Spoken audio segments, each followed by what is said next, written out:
Hey, Stay. How's it going? Hiya, it's going well. Enjoying an evening in London for Hardcover 11. Nice. Yeah, I'm looking forward to tonight here in Salt Lake. There are some reports that there's like a solar storm over the United States, so there's a chance that we could see aurora borealis here in Salt Lake tonight.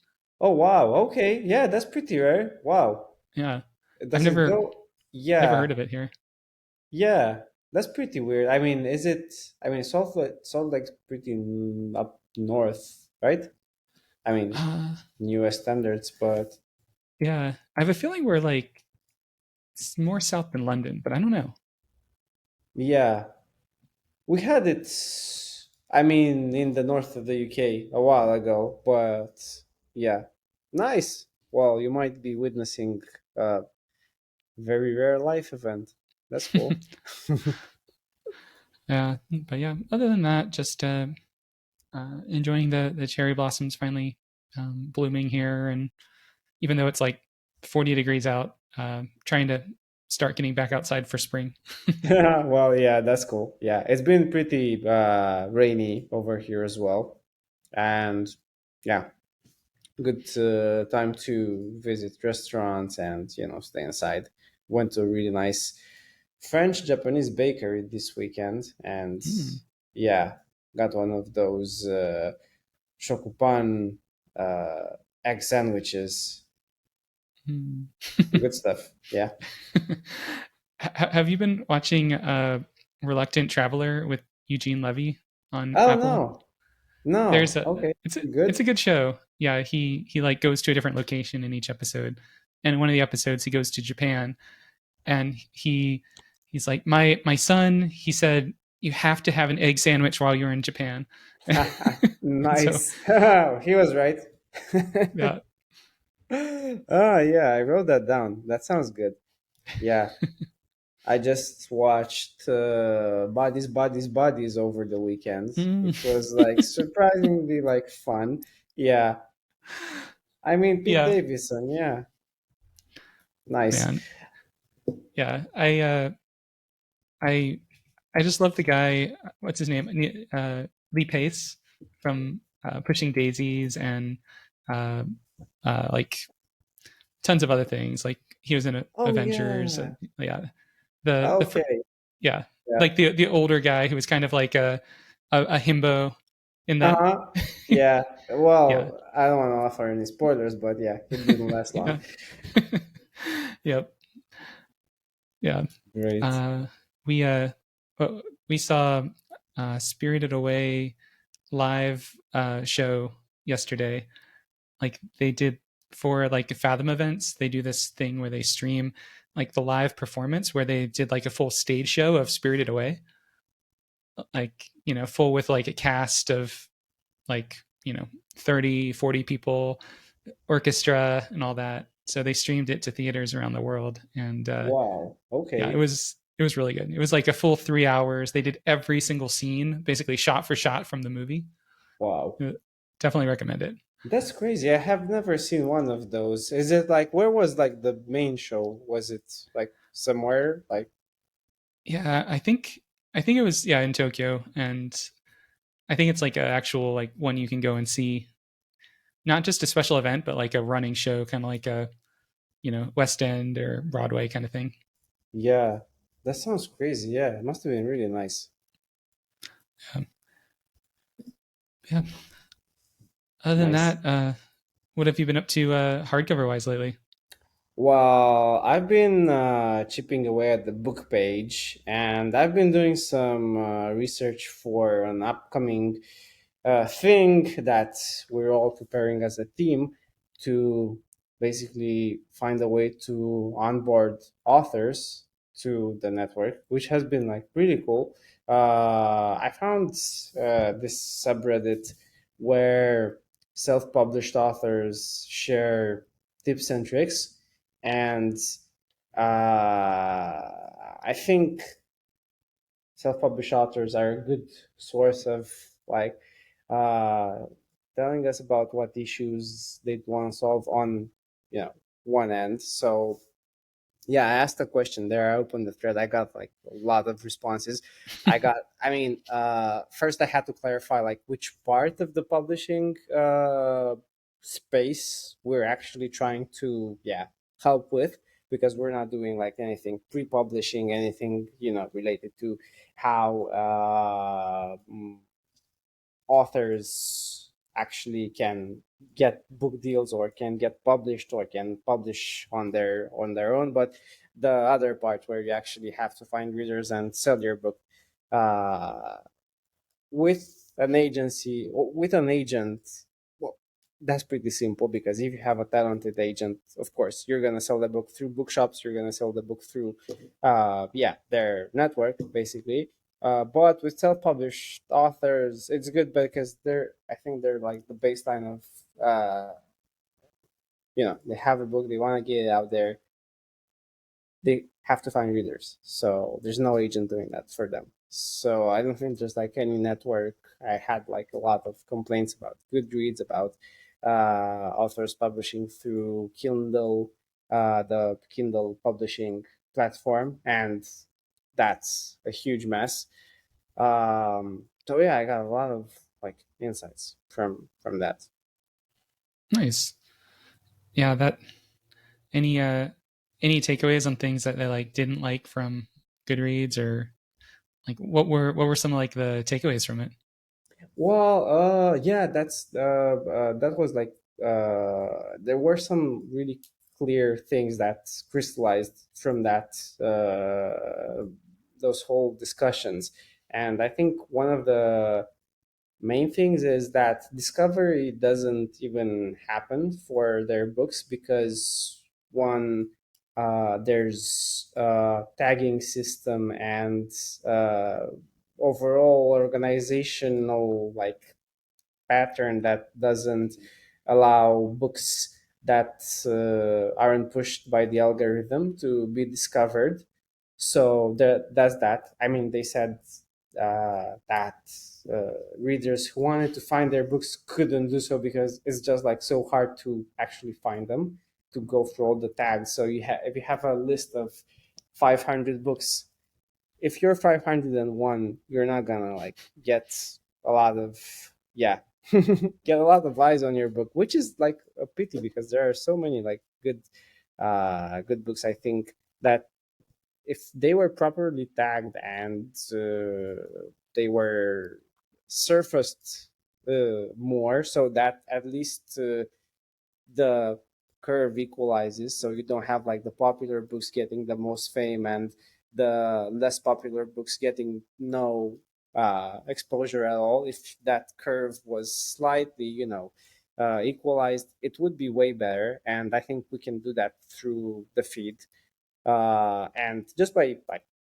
tagging, allowing authors to sign up and tagging, letting them tag their books according to, their genre, their themes, their tropes, their uh yeah uh whatever, yeah, they associate with the book, and then finding ways to put it in front of readers who are into those tags. So if you're a fan of fantasy that's tagged with some certain tags, with some certain moods, with some certain keywords, uh, we'd match that. I don't think that uh, happens a lot on Goodreads.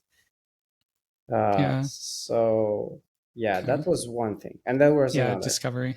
Yeah, I can see how book discovery would be like the number one issue, especially on Goodreads. It's a problem we have too. It's hard to highlight books because there's just so many. Like when you're like our library's 400,000 books and growing every day. Yeah, exactly. I mean, putting yourself in the shoes of an author who, let's say, self-publishes and they're really trying to get it out there. Uh, they shouldn't like fight for exposure with other self-published authors outside their genre, but it kind of feels that way. So there are certain niches of readers who I don't think are like reaching those books, and they don't have like a mechanism. There is no mechanism for those books to uh, make it. I guess so. We could do lots in that area. And there was another thing which I think it might be even simpler to solve. Uh,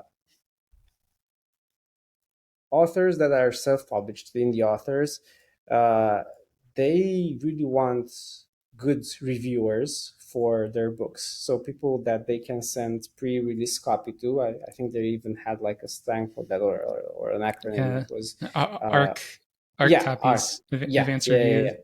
copies. Exactly. Yeah, yeah, yeah, yeah, yeah. So finding people who are actually relevant is a big issue. I had like at least I think four or five people mention it in that thread, Yeah, uh, and the prestige, or let's say track record of the actual reviewer would matter a lot. There's no place where you can see reviews, but you can see, I had someone tell me they'd want to find someone who had been reviewing werewolf fantasy, and they'd want to find that person and be able to send them a request and maybe send them an advanced copy, and have a review before the book comes out, and the book being on their author page, you know, it could be like a big yeah, thing to, yeah. And that's, and that's a yeah, good one. yeah, I was thinking that would match the thing we're doing with reviews in general, like the reader badges. So if you reviewed a lot of fantasy books, or you've read a lot of fantasy books, you'd get that fantasy badge.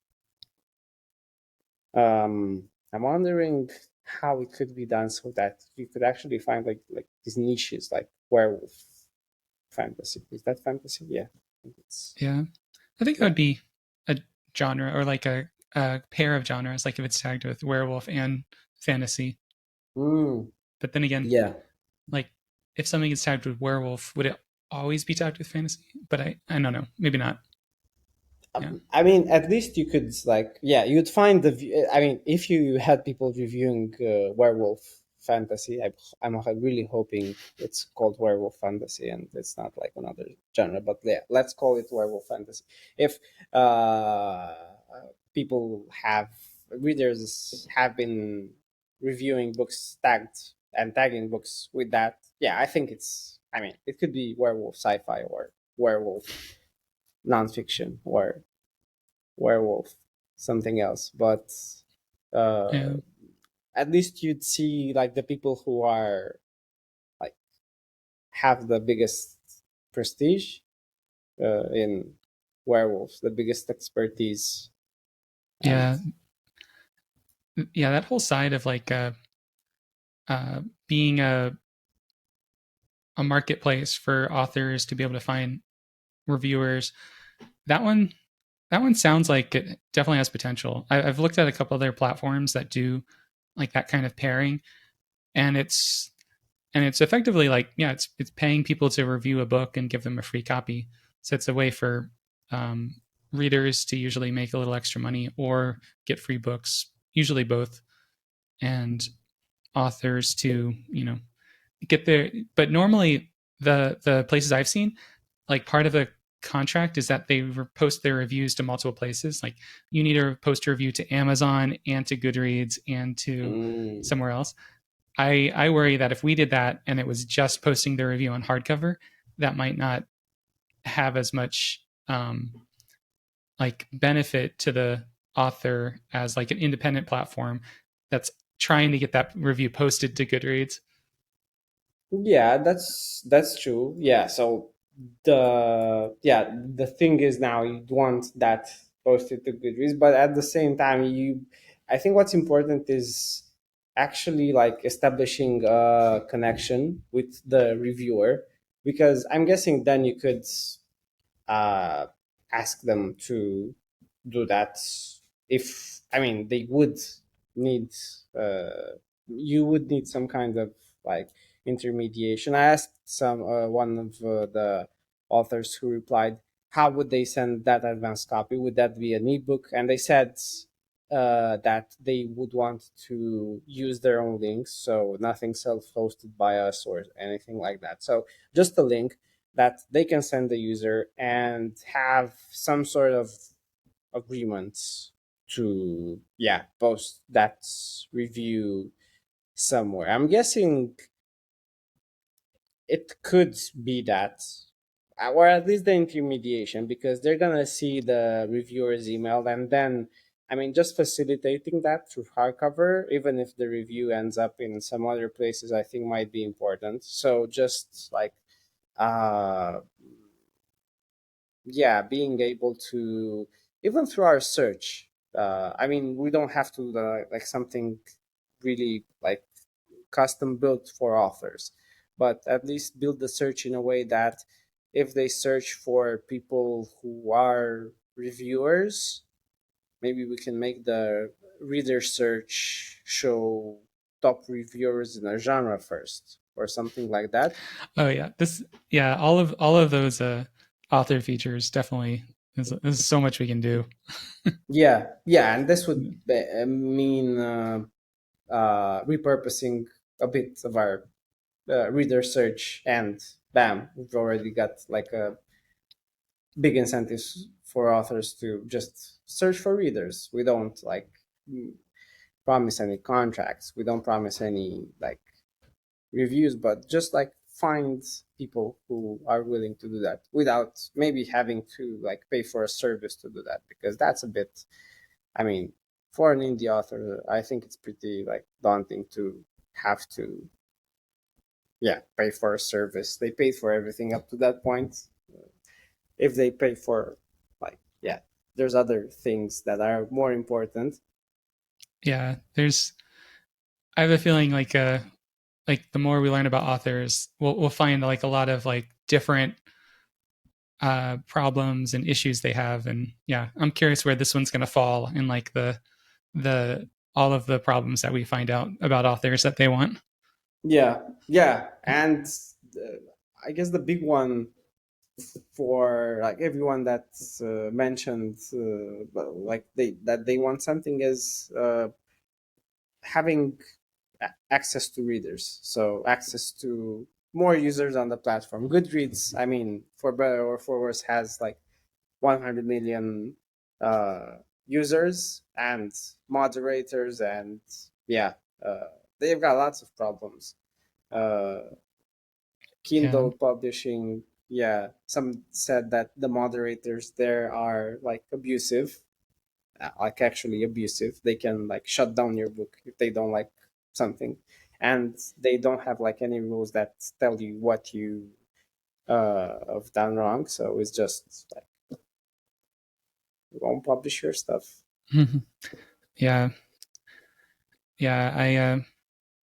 I think yeah, this quarter will be a lot of author research. Like I want to feel like I fully understand every single problem an author faces from the moment they make a decision or even have an idea to write a book to like, you know, 1 year after they've published. Like what are like the highs and lows of that journey? Like what are the problem issues that they can't solve with other sites right now? And Mm-hmm. what are the ones that they have solutions for, but they're not great? And yeah, I think I think as we like, you know, talk to more authors, we'll find other parts of that journey. Some of them while they're like building that audience before they've even launched it. Some of it Yeah, after they've launched it and they're growing it. Yeah. yeah, yeah. That's really cool. I'm wondering, like, what are your like instincts as to what? Because I mean, uh, yeah, we've obviously like talked to a lot of people who might have been authors, I think, in our user research. What's like your instinct related to what would be useful to them, just like on the product side? Uh, I I kind of like the idea that they have a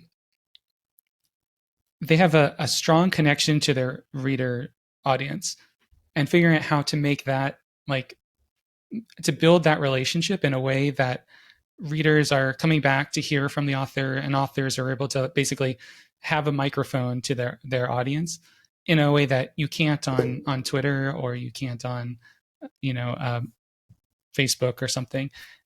And that could include both um, like status updates on books. It could include like like bits of writing, or like, hidden bits of like things they're working on to keep people interested. It could be merch store that encourages people to buy from like a merch store that the author runs, which could be offsite. Could be uh, like Q and A's. It could be video Q and A's, or discussion Q and A's. Just like, how do we like make that relationship between the author and the user? And Yeah. yeah, it could start like before they've written a word, and it can go until after they've published. But it's all about, like, yeah, focusing that relationship between those two. Yeah, that's really great. That's really good.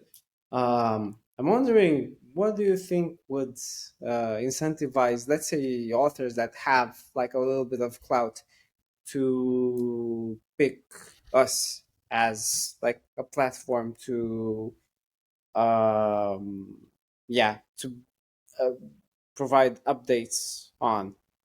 Yeah, I have like a couple hypotheses on it, but I really need to we'll need to talk to a lot of authors to figure that out for sure.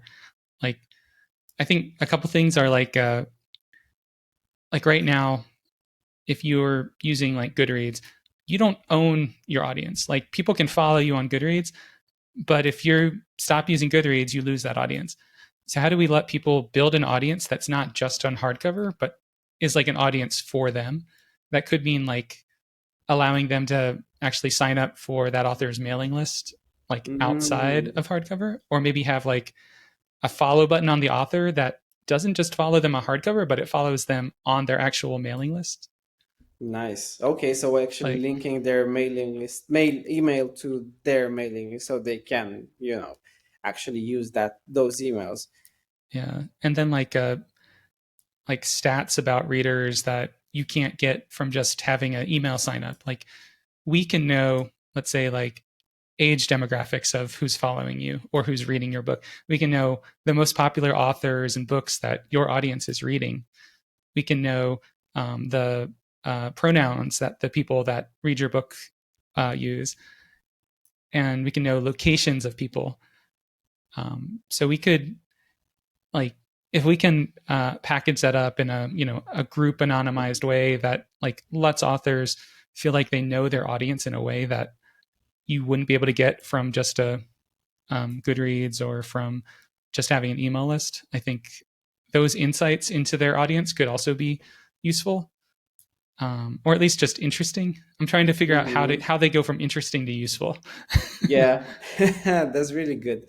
Yeah, those are really good things. I mean, for authors that don't have an audience, I mean, it's clear what we can bring. It's that audience and building it like through hardcover. But let's say you have an author that has already like they're selling like 50,000 copies a year, and I mean, maybe even more, and at a certain level you wouldn't be incentivized to, yeah, join a platform, even, I mean, if we're promising, 50K readers more, I mean, yeah, whatever. For some authors, that's, yeah. So, yeah, Yeah, I think that's insight into the community, and keeping close to it definitely is gonna be like a lot. Yeah, it's gonna be really good.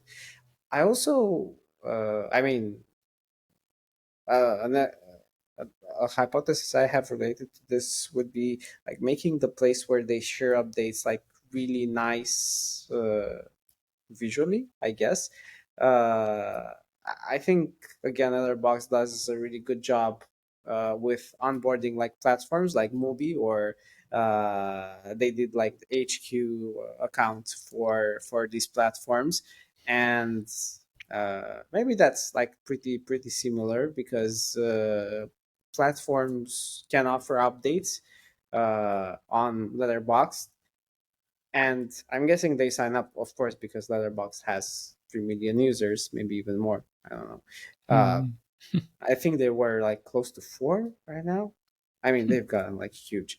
Uh, but yeah,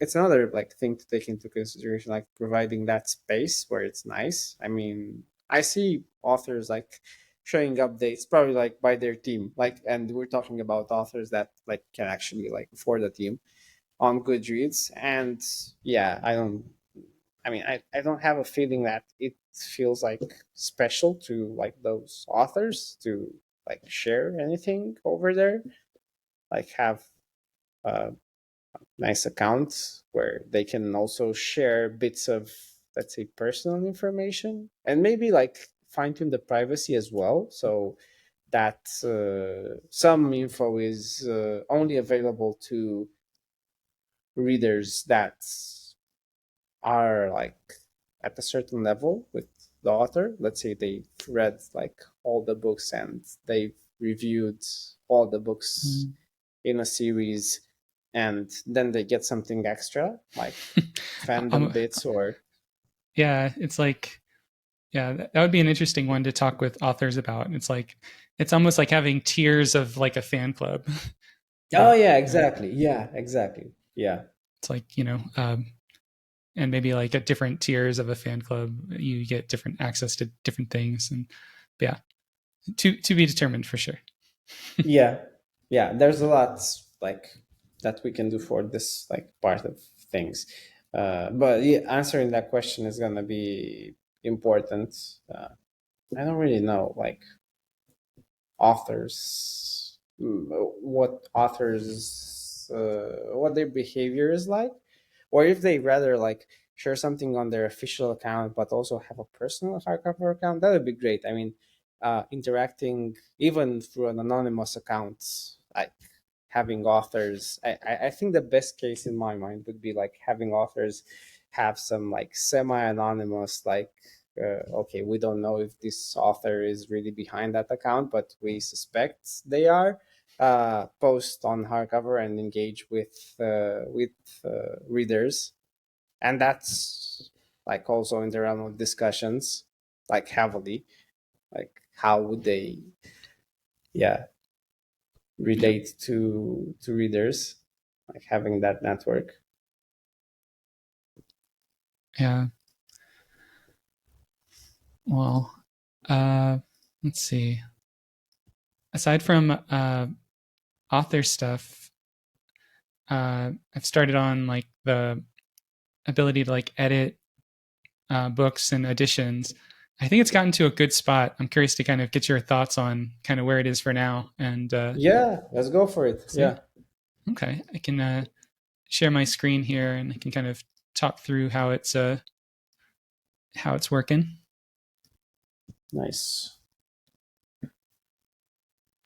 Okay, so can you see my screen? Okay, Yeah, cool. here we go. So we have this flag button where we already had like flag as duplicate and report a problem. Um, Okay. so I added this like edit book, and I'll probably change this from flag to like controls or something. mm, Controls is I'm not kind sure. of, yeah, maybe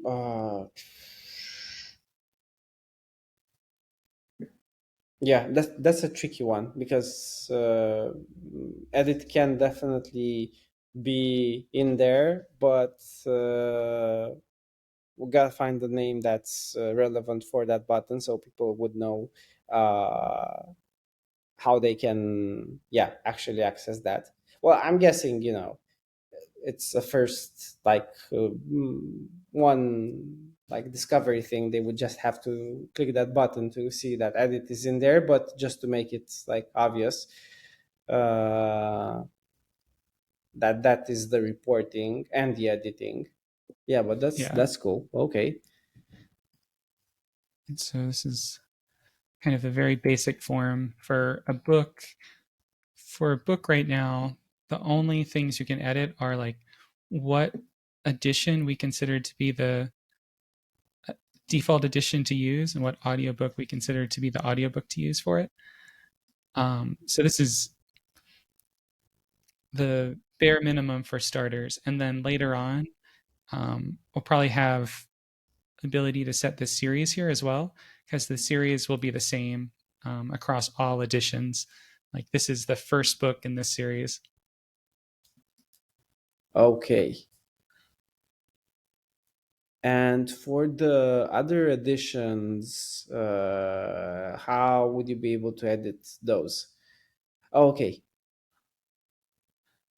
Yeah. So there's two ways. You could either go over here to the editions page, which will list out like all the editions. And then under here, you can edit from here or click edit from here. Okay. Nice. Okay. And and these would go to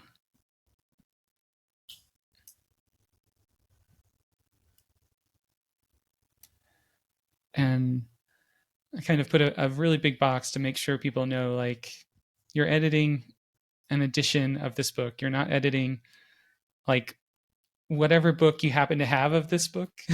Like if you know Yeah. if you're looking at your shelf and you're like, oh, I have that book, I'm going to add some data for it. It's trying to make it clear to people that it's specific to this edition. Because I feel like Okay. that connection between edition and book are gonna cause some people to be confused when they're using this. Mm-hmm. Yeah, that's really good. Maybe also include the ISBN over there because this is how I would maybe even in a box so they know, ISBN label so they know to double check the ISBN. And maybe even we can tell them if you really want to uh, be sure they won't edit another ISBN, just like double Yeah, check the ISBN or something like yeah. to make sure, yeah, they're not editing something else. Okay. Well, this is looking good. And so this can you can change the book this associates with. So, for instance, instead of Hyperion, let's say it was this Hyperion, and it's what it's doing is saying like when you submit this, it's going to request a change to this one for the book, and Okay. that doesn't change it immediately. What that'll do is behind the scenes, it'll um, add something to our like admin queue to see should we change Mm, this or not. okay. But usually you won't need to change this, I'm guessing, because if you're like uh, editing an edition, I mean, the first thing I would do is make sure I have that ISBN, and for that ISBN, yeah, edit the cover. Uh, I wouldn't. So this is basically if that edition I want to associate it with another book, like high level book. That's Yeah, the idea, right? yeah. Okay. Like one of the things I found a lot, especially for comics and like manga, is that Mm-hmm. we'll have like one book called like Paper Girls, and we'll have lots of editions that all refer back to Paper Girls. But then some of those editions are issue one, some of those editions are issue two or issue three. Okay. So they should be associated with like book two or book three, but instead they're all Okay. pointing to the same book. Gotcha. Okay, yeah, that's a nice solve for this. And the other option is like you say no book exists, where it's like, hey, whatever this edition is, it doesn't have a corresponding book in hardcover, so create it. Okay, And I nice. can reset that. Then covers are it's pretty basic. It's like here are the covers that we currently have for this book, and it shows the dimensions of them and whether or Mm-hmm. not we think that's a good cover. Nice. or you can unset it or upload a new cover. Yeah, that's great. I'm gonna begin doing that for some of the books in my library as soon as that's live. And you can like upload or yeah, get in a new tab, which will just open the cover in a new tab to view it. Nice. And then this is also Okay. just like audiobooks. You can say like this is a 16-hour, 4 minute, and 9 second book. Okay. or Here we or go. Oh, set or if the you have the total seconds, you can just set those. nice. Okay. Are there any other formats other than physical book? Or for physical book, do we have like the sub classifications? We do like we have a free text field called edition information, which could be like mass market paperback, hardcover. It's kind of an open string. Um, Okay. Yeah. and so we try to map that string into one of these three, Mm-hmm. but we still have that in the background. Okay, that's good. Yeah, for people who, especially who own like first editions and that kind of stuff, it might be nice to, yeah, have that. Yeah, yeah. I think yeah, one of the next steps on this form will be deciding what what other fields to show, because like Mm-hmm. that one, like edition information and like release date are like two of the big ones I'll probably add before releasing this. But and like language and country probably. Yeah, yeah, this is looking really good. I mean, Uh, any other like thoughts on things you'd want to see or things missing to you for this experience so far? no, this one looks great. I'm wondering about the actual high level book description and those fields. Should we? I'm guessing those would be edited in the previous step where we would edit like the high level book information, right? But only if uh, we decide to allow that at least for supporters at first, right? Yeah, I think we would. I think that would be here because different editions might have Oh yeah, different exactly. descriptions, Mm-hmm. and we would whatever the book that was like the default edition, we would show that edition's description on the book Description. page. Okay.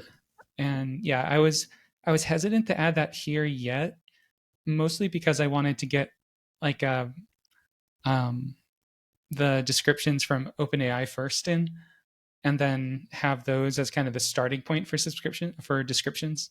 Yeah, that sounds great. I mean, I definitely prefer that. If we can get the descriptions with OpenAI, the description and that like small blurb that we put Yeah, on the book page, that's gonna be great. If that works out, I mean, that's like this becomes way like secondary. So that's yeah, good. Okay. Yeah, this and is looking like really good. I mean, those are like the main things, The and cover. If you can upload new covers, that's gonna be great. and this is now all containerized. So like like for instance, we can just like change the hardcover UI theme and like have it impact how this looks. So for instance, I'm like if I remove the border, I can like pretty quickly you know change it if we don't want those, for instance. I mean, visually it's looking great. I don't have like any comments. Okay, It's cool. functional. It's nice. It's clean. It's a good editing experience. I don't think like anyone has. Plus, it's gonna be mostly mobile. I mean, it works on mostly desktop, I guess, for editing. So I'm guessing it's gonna happen on mobile as well, but I'm guessing it's like I do it on desktop, so we'll see how much traffic to this page comes from where. But I suspect if we nail it for desktop, I mean, it looks good on mobile as well. So Yeah. And just this is also using a narrower width rather yeah, than the full that width. okay, okay. Should we this was one of my questions, and I started doing all the pages for the book page on that narrower width. uh I kind of like my palm makes to like make the whole site on that width, even if it's gonna be a bit a thing that's some of our readers are gonna have to get used to. I kind of like it more compact, and like you said, there are often times when we don't have a lot of space for columns, and that would help with this as well. Yeah. And one thing we could potentially do is keep it narrow, but then if there is something that needs to be like full width, whether that's full container or full like 100%, we could we could have those still be still show up as 100%. Like for instance, if we had a list of books, Mm-hmm. one thing is to show them just within the container. Another thing is to show them slightly wider in like the wide container, or to show them full with 100%. So we would have other options if we wanted to have certain parts of the page be wider than this narrow area. That's Yeah, it that's looks good, and that's what we yeah. currently do on the blog. Like our text width is a certain width, but our image width is wider. That way, like images stand out a little bit more. Yeah, yeah, that's gonna be really helpful. And if we have like the narrower content and then the full width content, it's gonna work. I mean, it works in design. I did it like for the book lists, and they're gonna look really good on scroll. Nice. So yeah, that's gonna be. Uh, I think it centers the experience, and I don't know. I felt it was a little bit wider. That's why some people said it looked better on actual like smaller resolutions and iPads. So if we just have the header, and even the header can be like not full width, but it can be like in a larger container because we have the Mm, search there. It looks good, and it's sort of a trend, I guess, to yeah center the content. I was also thinking to do it like Letterbox does on desktop, to have some stuff which is sticky, like kind of like we do it now, but that's trickier, and you also get like pages. I mean, it's not universal, um, and I'd rather have like something that works for the whole site. So yeah, I think like we could go for it. I'd be down for it, and I feel Okay, like it that's makes good. it it makes it. I feel like it makes it just like um, yeah, like it just makes it cleaner. Like we don't have to make it wide just for the fact of making it wide. Like I feel like if at some point in the future we could grow into that, then great. But for now, we're Yeah, good. yeah, and maybe it's not. I mean, scrolling is a natural behavior, so it's not like something we should stay away from. Just to try to cram as much content in a wider container doesn't make like a lot of sense. I think even with books, the pages are pretty narrow usually, so it doesn't. Your eyes are centered. It doesn't have to go side to side a lot, and I think it would help, especially for the stuff we have coming up. So, for instance, if you're reading a long review, if it's like screen Mm, wide, it's gonna yeah, be yeah not such a good like experience. uh so it kind of takes away from the hardcover format a bit, because that's like the actual narrowness of a page with spaces on the sides. It's basically that. So yeah, yeah. that's good. So one of the parts of all of this is that we, like right now, if any of these fields are empty, then any logged in user is able to set something on it. So like if a cover is empty, anyone who's logged in can set a cover for a book, or can set the, like if this is unset, they can set the reading format, they can set the page count if it starts off empty. But if it starts off with something, like if it starts off with a cover, with a format, then only supporters can change it to a different value. That's kind of what we talked about as kind of a first step. Eventually I like to get Yeah. it to the point where anyone can do it, Uh but huh. for starters, I feel like this is a safe first step. Yeah, exactly. Yeah, yeah. I mean, with the stuff going on now with bots, I mean, we haven't had like any malicious like attempts to like hijack stuff, but I'm sure we will have later down the line Yeah. when, yeah. So yeah, when someone does make a change here, it shows up here in the history for this item. So there's a way to get history for a book or an edition right now. Eventually, when we get to like editing series and editing authors, there will also be a history page for those. Mm-hmm. And for here, we're able to kind of look at what the user was that made the change, what the changes were. And really, like, all I changed were these two fields. But behind the scenes, we changed these four fields because of how we store the data. So these are like the real fields that mattered. Like I changed the seconds, and I changed the reading format from text to audio. Mm, okay. But it's possible to kind of just restore this, and that'll just like that created a new history event here that's a reversion of this one. Mm, nice. Okay. Well, it's looking good. Solid stuff. And I think the other kind of major part of this all was like, if you do say like let's change this into a different book, then that's when we have to like figure things out on our side.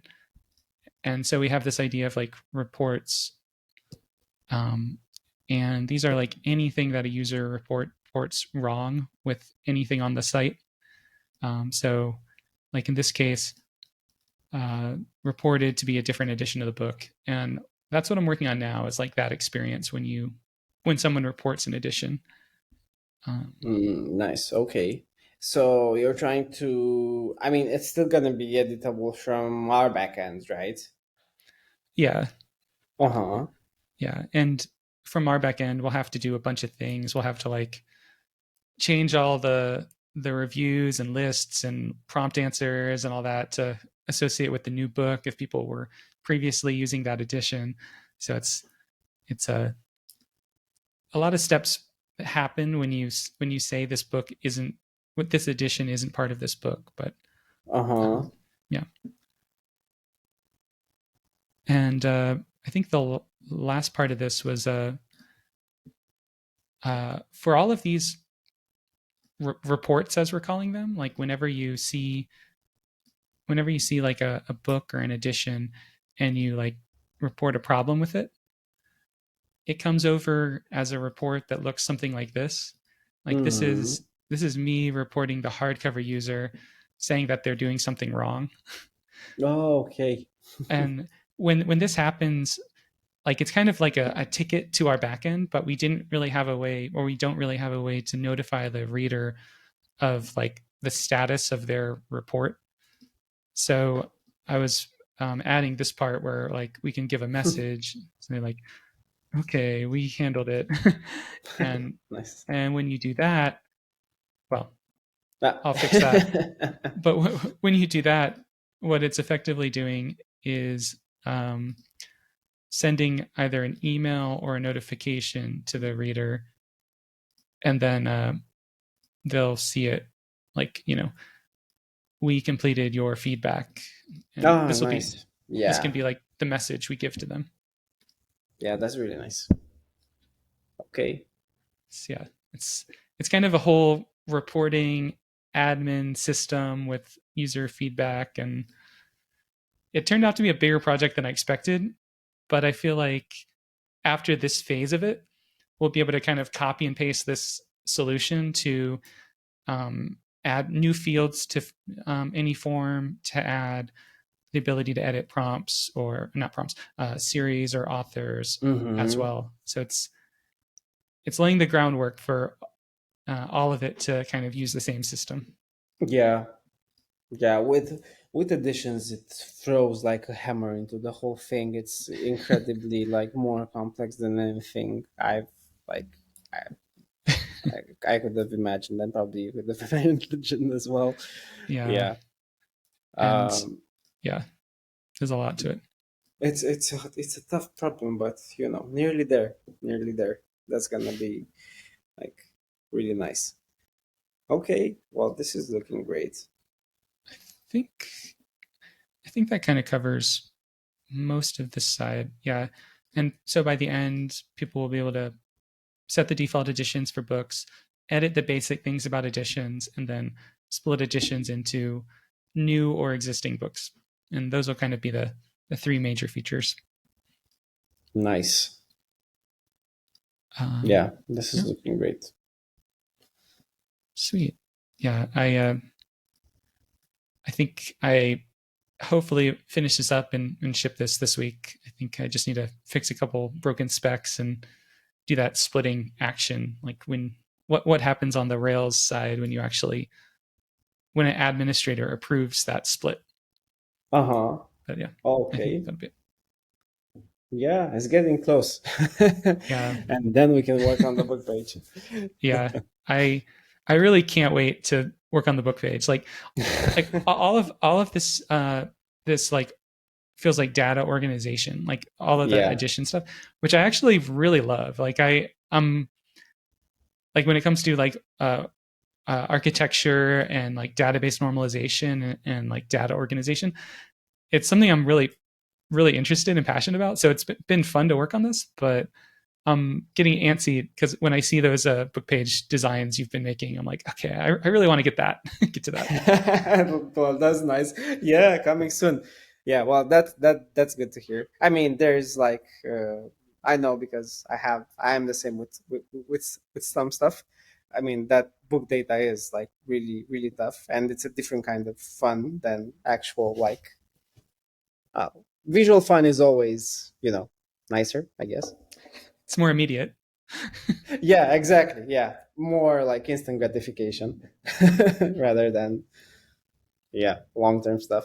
But yeah, it's good. Lots of stuff. I mean, we're after this is done, we're finally gonna get some like stuff for that's gonna be seen on the app. So that's good. Yeah, Yeah, I'm yeah. also working for some new user views, like visual like ways we can show readers, other readers. I was thinking we could use like their Mm, favorite books, maybe to like have a little like preview of their things. I can actually share my screen and yeah, show you yeah. real quick. Show the whole thing. Yeah. So I organize stuff in Figma. Can you see everything? Yes. There we go. So I reorganize stuff in Figma. I'm using like these new sections that they've implemented. So you have like multiple pages in a section. So this is the book page. I think I still have a couple of things. Oh, I actually wanted to ask you because I'm having a problem with like this available like from six sellers button. Would it be better to actually put it as a tab, like buy, like here? Mm. Or I do think you I like like it the on the button more? page more. Yeah, On the page. Okay. Yeah. yeah. Okay. Yeah. I think I like it on Maybe the page.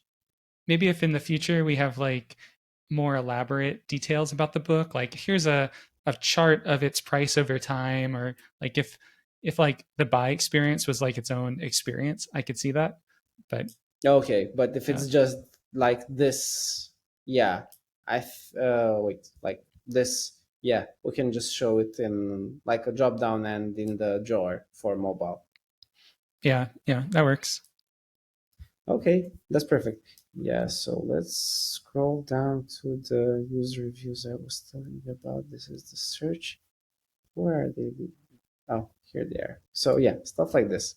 So you would see like a preview of their favorite books, and this would actually like be if they were like one of our users. So Mm-hmm. I yeah, it's see. not. I Yeah, should. Yeah. looks cool. So it's their name, their handle, their bio, and uh, yeah, I also made it into columns so that you would be able to like scroll these left and right like this. Oh yeah, yeah, Um, but yeah, maybe it works better for with. But just to show like preview of their favorite books or their own books, I think that would be neat to have some covers yeah. in That here. that I mean that looks great. Yeah, I like the cover, like the faded cover gradient. Uh-huh. Yeah, and again, it can have like levels. I mean, depending on how, I mean, ideally, this would be a component where we can set like covers, like reader, like as a component, and have covers as a prop. Yes, no. So it could be like without any covers, or it could be without Mm-hmm. the bio, or it could be without even these. Maybe keep the similarity score and just have this depending on where we show them. So, and maybe even like show more details for desktop. But yeah, I mean, these were the original ones, but I'm trying to, Yeah, yeah, that make them a that bit last one better. looks so much better. Like, yeah, Yeah, I know. yeah, Yeah. yeah. I like it.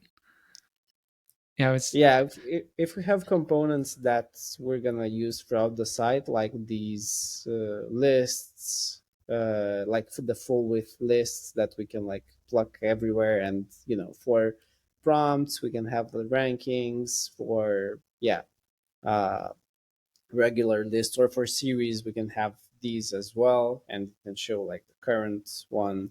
mm-hmm. Yeah, I'm guessing this it's gonna be nice to like reuse them.